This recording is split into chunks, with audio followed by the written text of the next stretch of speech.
everyone, I'm Stephanie London. Welcome to my channel. Today I'm going to be talking about my journey to getting published. Now, one of the reasons that I wanted to cover this topic in a video was because I get asked about it quite a lot.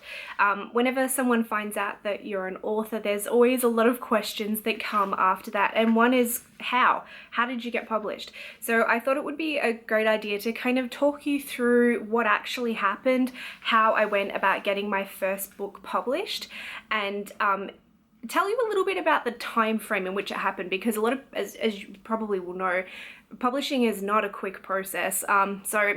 And my journey was probably on the quicker side. So I just wanted to kind of give people some dates and some ideas of how I went about that. A future video that I'm planning is actually going to cover how to look for opportunities to get published and to find ways to get your manuscript in front of an editor. So a couple of the things that you'll hear about in this video I'm planning to expand on later on. But as always, if you have any questions while I'm speaking, just type them into the comments below and I'll see them and answer them to the best of my ability. So to start off with, the first book that I ever had published was Only the Brave Try Ballet, which is this one here. I still get excited holding it. It's a beautiful real book. And it was very exciting to get my book published. Originally, I started writing with the goal of just being able to complete a story. That has kind of been on my bucket list for a very long time. I wanted to have a written book completed before I turned 30. And so I got married a couple of years ago, and while I was on my honeymoon, I said to my husband, you know, I would like to write a book. I kind of hadn't shared that goal with anyone really, because it felt so big and unattainable that I just, I hadn't really talked to a lot of people about it, but I decided that no, this is something that I wanted to do, and you know, the first way to go about doing something is to get a little bit of accountability. And so I tell my husband, because I know that he's the one person that will really keep me on track if I want to do something. And I had mentioned it to my mum as well. So I said, I want to write a book. So I kind of toyed with the idea of what I wanted to write about. I had an idea that I wanted to write romance because I am very curious about people and the way that they, you know, what makes them tick. And I think romance is probably the one genre that really looks at people rather than event. Stories tend to be very character driven, which is something that I've liked and felt would kind of suit what I'm interested in and what I'm good at. So that was why I decided I wanted to write a romance novel. So I joined a writers group in August of 2012 and had kind of written a few little things here and there, but hadn't really done anything with it. And then along came NaNoWriMo. So NaNoWriMo, for those who don't know, is National Novel Writing Month that happens every November, and it encourages people to join the NaNoWriMo community and try to write 50,000 words in a month. Which, when I heard that, I was like, 50,000 words, that's crazy. I would never be able to do that. But on day one, I decided to give it a go because I felt like I needed a bit of a kick up the butt to get motivated to write my book. So I had an idea. It was a one-sentence idea that I jotted down on my lunch break at work on the 1st of November in 2012, and then I got home that night and I started writing. And by the end of the month, I didn't reach 50,000 words, but I wrote 32,000 words, which I was pretty damn impressed with. I'd never done that before, so it kind of was a format that worked for me. And the whole point of Nano is to kind of just keep going and getting the words out. It doesn't work for everyone, I'll admit that, but for me at the time, it really motivated me.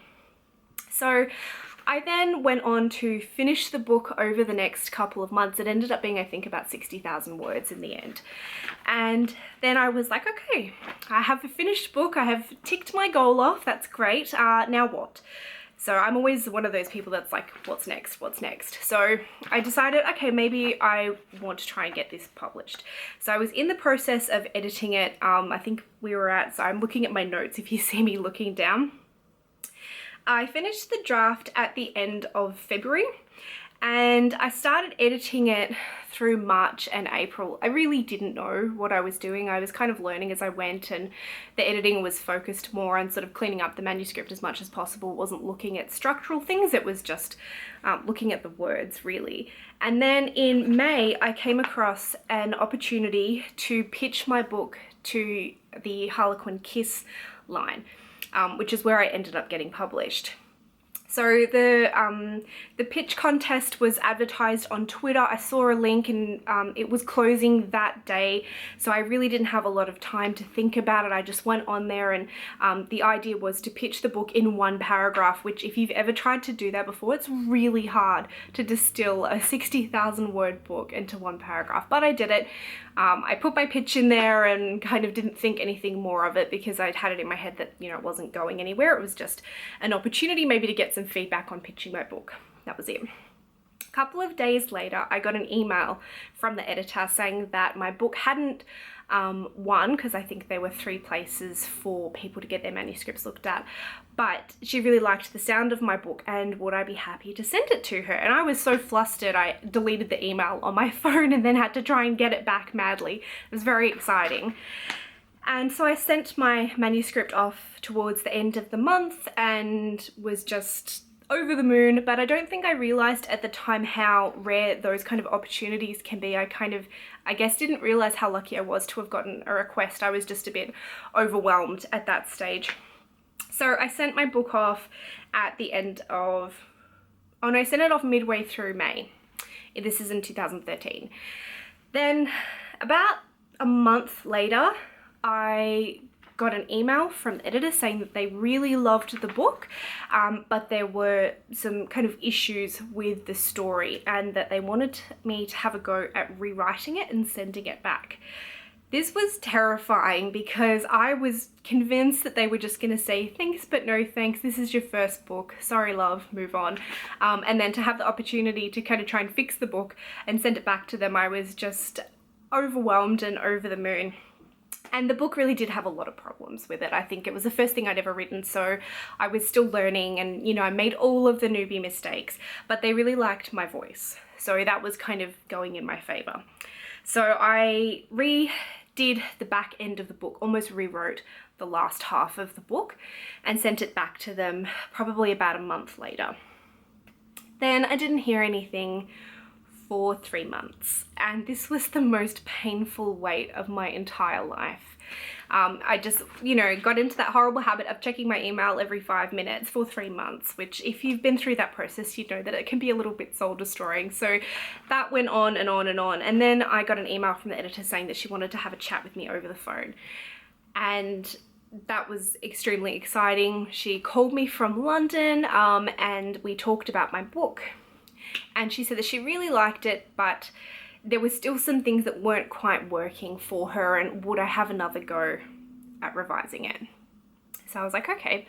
Went back to the book, spent another month going over it. I didn't have to rewrite quite as much this time, but it was sort of fixing up things with the conflict and that kind of stuff. Sent it off again. Then didn't hear anything for another month. Then I got an email from the editor again saying that she really liked the book, but there were still a few more things that weren't quite working. And by this stage I was like, somebody kill me, this is just so stressful. But I was very excited to have the opportunity, and so I kept working because that's the person that I am. I'm like a dog with a bone when I want something. So I had another go, and this last time the revisions were very particular about what they wanted. It was sort of, you know, on X page this happens, could we try this? And the whole time they were amazing to work with. The editor was just fantastic. They were very collaborative. Nothing was, you must do this to fix the book. All of it was sort of phrased as suggestions. If there was something that I didn't agree with, I could talk to her about it. And so some of the changes that I made, I kind of understand why they wanted a change to be made, and I didn't change it exactly as they'd asked. I sort of tweaked it a little bit because I, you know, had a feeling about how it should go in the book, things like that, and they were really great about all of that stuff.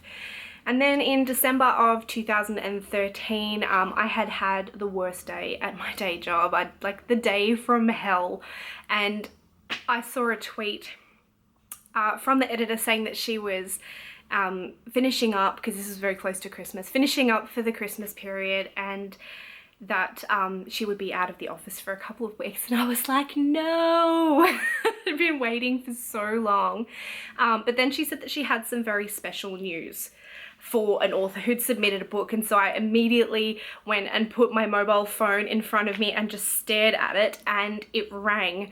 and I saw that the code was an international code that had come up, and I answered the phone, and that's when I got the call to say that they were going to offer me a 2-book deal. And don't tell my husband I said this, but it's pretty much the happiest day of my whole life, finding out I was going to be published. So that was my experience in a bit of a nutshell. It was really a whirlwind. I had a great experience. I know that a lot of other people have kind of gone through this experience, and they'll go months and months and months and not hear anything. And it can be really frustrating when you're going through that. But I think sometimes you just have to trust the process a little bit. Publishing is a very slow moving business. And even when you get published, that waiting never goes away. So the fact that you know, have to go through it at the start, just consider that training for what happens later on. So that was my publishing story in a bit of a nutshell. As I said at the start of the video, I'll kind of deep dive into a few more elements of this in later videos, particularly in looking at what actually happens when you go through the revision process with an editor, the kind of things that they were asking for, and how I sort of figured out where I wanted to submit my manuscript and things like that, because those are the kind of questions that I get asked a lot. So I'll definitely do some videos on those. If you have any questions about the process itself, or if there's a video that you would really like to see, leave it in the comments below. I'm very open to suggestion and happy to talk about any of the topics that you guys want to hear about, because I'd like this to be a kind of a two-way relationship. I want to talk about all of these things, but if you guys want to hear about something in particular, all you've got to do is ask. I'd be more than happy to film a video on any of the topics that you are interested in. So thank you so much for watching this video today. I look forward to chatting with you guys in the future. Don't forget to subscribe if you want updates for when the next video is coming out, and I'll talk to you all soon. Have a great day. Bye.